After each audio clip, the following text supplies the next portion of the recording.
Well, good afternoon, everyone. Mayor Wilder here from the city of North Canton. Let me adjust that just a little bit.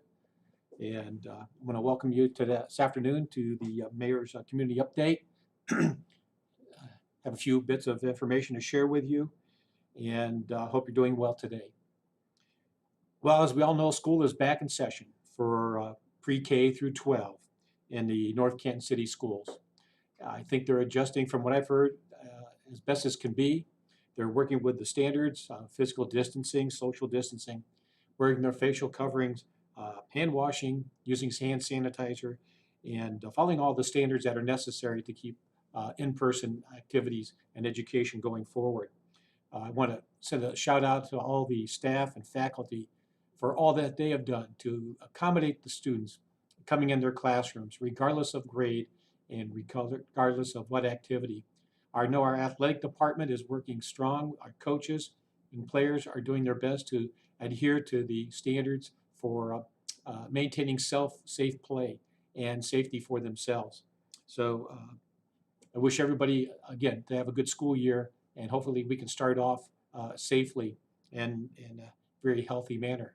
Shout out to Walsh University. Again, they opened up their classes on August the 26th.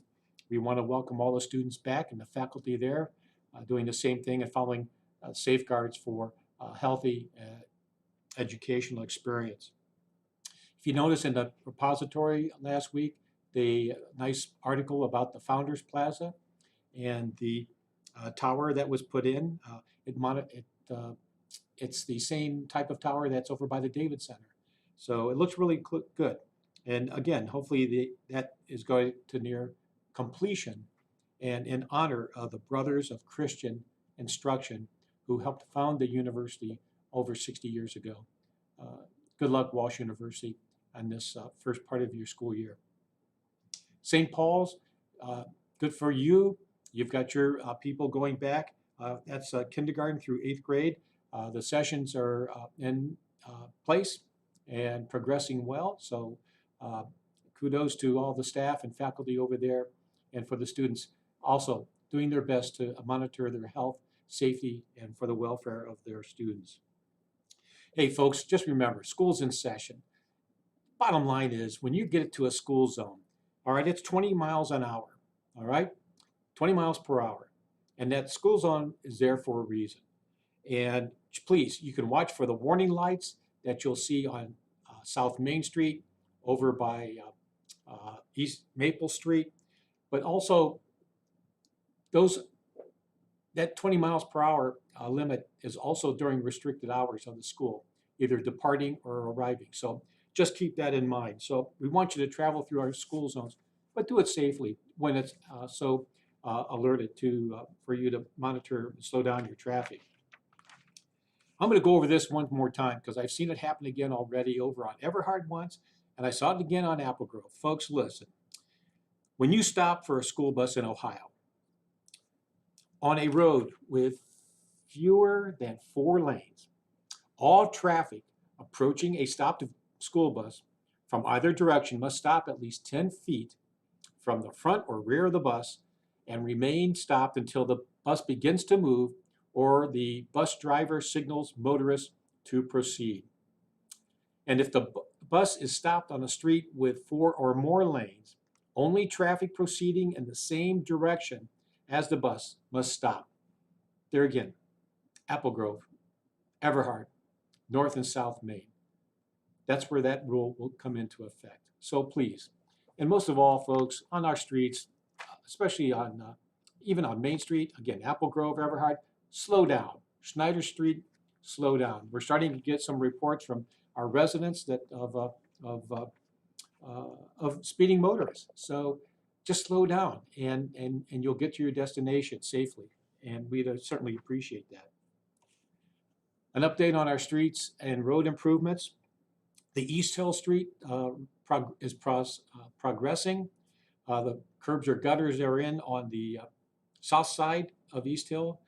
They're working now on sidewalk placement, but it's progressing, and it's going to go on for a couple more months. So again, I thank all the residents that live over there for navigating that and getting you in and out of your homes up in Monticello and off of Patricia and in Westview Circle down around that area. So uh, good work going on.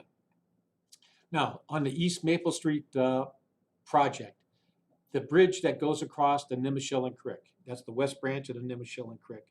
Okay, I believe we're looking at September the 14th. That Monday, the week of September the 14th, will be the reconstruction of the bridge there and the walkway next to it. So that's going to be closed down probably for 45 days. There'll be no through traffic, but I've already talked with our police chief and our fire chief. Our police and fire services will not be impaired. And I know we have great mutual aid with Plain Township Fire. And I know Chief Bacon has been in touch with them should we need assistance in getting to the areas of our city over there. Let's see. Hey, just so you know, with Labor Day coming up for the holiday schedule for trash and recycling pickup, now there's going to be no pickup on Monday.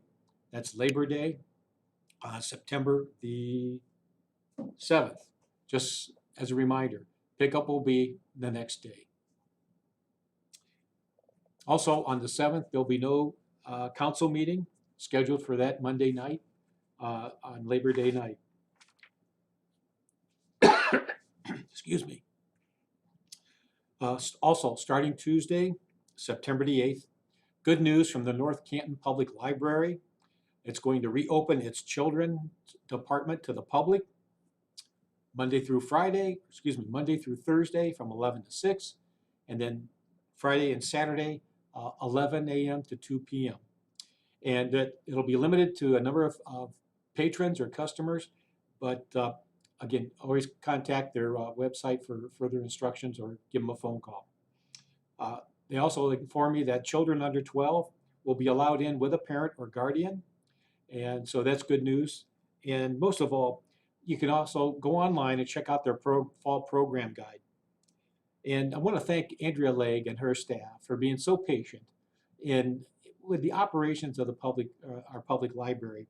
It is such an integral part of our community. It is a fabric of our community that has been here for a long, long time. And our new director, Andrea Legg, and her staff have done their best to navigate the COVID-19 issues in reopening the library. So it's there for our adults and our youth. Use it to our best knowledge, and it's just a great asset for our community. Also on Tuesday, September the 8th, the North Canton Area Chamber of Commerce Awards and Recognition Banquet. It's going to be held at the Arrowhead Golf and Event Center. It's going to start at 5:30 in the evening. I understand we'll be eating out under the pavilion out by the swimming pool. So it should be a nice, spacious, and safe evening. Contact the Chamber office at 330-499-5100, or just you can always go online, info@northcantonchamber.org. That's info, I-N-F-O, at northcantonchamber.org. So please come out. You can support that. You can buy your tickets there online, or give them a phone call, talk to Elaine or Nicole Corrett, the president there. Just a couple final notes. I want to thank the North Canton Rotary Club again for their assistance in getting our flags out with the community organizations that also benefit from receiving payment for that from the Rotary Club to help their organizations. Got our flags out here for Labor Day. I want to thank everybody in our community, our greater North Canton community, who participate in that program. It's great to see the flags out as much as possible on our national and recognized holidays.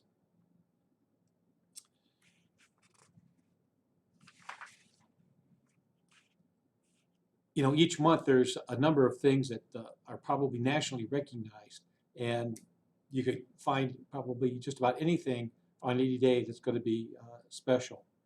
But there's two things that I wanted to talk about briefly and recognize. And one is our National Preparedness Month. And that is observed each September in the United States. And it's sponsored by the Federal Emergency Management Agency, FEMA. And again, it just brings awareness and education and prepares us for emergencies that, again, could happen in your home, Could be a fall, could be a fire, could be something from a natural disaster, could be a severe storm, hopefully not from a tornado or something like that. For our businesses to make sure that they have preparedness plans in place for evacuations. Again, it could be for fire or unfortunately, it could even be for an active shooter. Things that you need to think about here that we didn't think about many, many years ago. And for our schools, they'll be participating in their safety procedures for fire drills, tornado drills, and other emergencies. And just for our community alone, our safety forces are here for you, and they practice and train amongst themselves, just trying to be prepared for anything that might come along. Something else you might want to think about is, our fire department provides training for CPR and AED education. If you want to reach out to them and take the course, I did most recently, I got recertified, because you just never know when you might have to be called upon to assist somebody with applying CPR or an AED to help save someone's life. So I encourage you all to reach out. It's a nominal fee, but you know what? The training could save a life, might even save your own. Another thing for this month is National Prostate Health Cancer Awareness Month. And again, it's to increase public awareness of the importance of prostate health and cancer awareness. If you have an opportunity to read up on it, it's something that affects men tremendously in our country. And there's risk factors and symptoms that we need to learn about. So I want to recognize those two events from this meeting with you about, again, thinking about being prepared, all right, for anything that might come along. And also think about the men in your life that you care about, and recognize also they are at risk too for cancer, especially prostate cancer.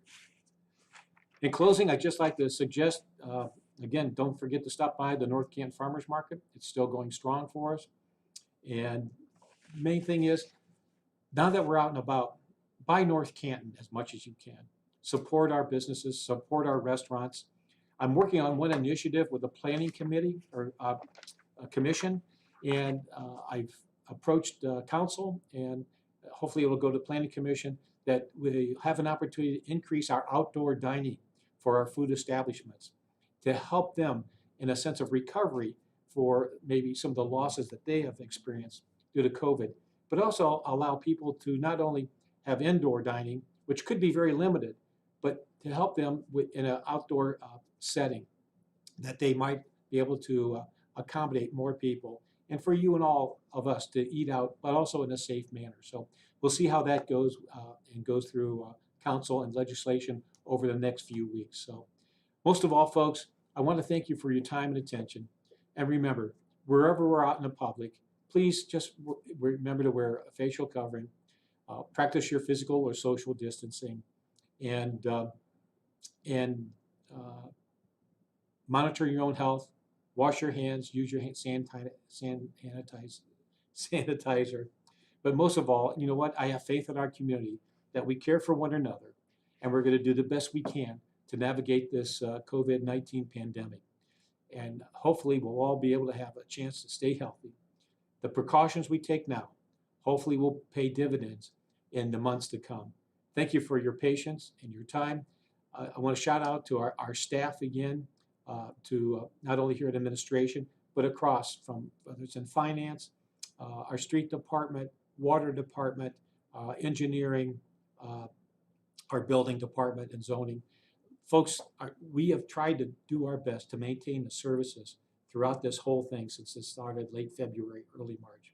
And I want to say, I want to give everybody a thank you. And here's something else you may not know.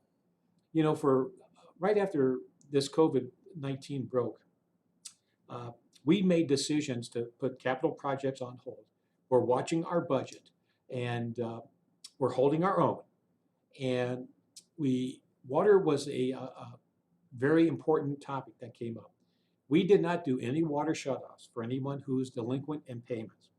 Not only that for 3 months, but we even extended it another 3 months. So many of our recipients of our water went almost 6 months without any penalties or or without any shutoffs. There was a time that came where that 6 month window ended, and we had 53 shutoffs that we had to perform. And in one day, we were down to 3. People were able to work out a plan with the city. They made their payments. We did not penalize anybody. We didn't make any additional fees for turning it water back on. So I think we've been very, very prudent in trying to help our residents and greater North Canton community so that we were able to help them, because water is such a vital element in our society. So the 3 that we're working on, we'll get them fixed up. So I thank you to our ladies in utilities who have worked real hard in accommodating everybody. So in closing, all right, enough said. Just stay safe, keep well, have a great week, enjoy your Labor Day, be safe, and we'll see you next week. Hopefully either on maybe Wednesday at this time again at 1 o'clock. So thank you for your time and your patience. Take care.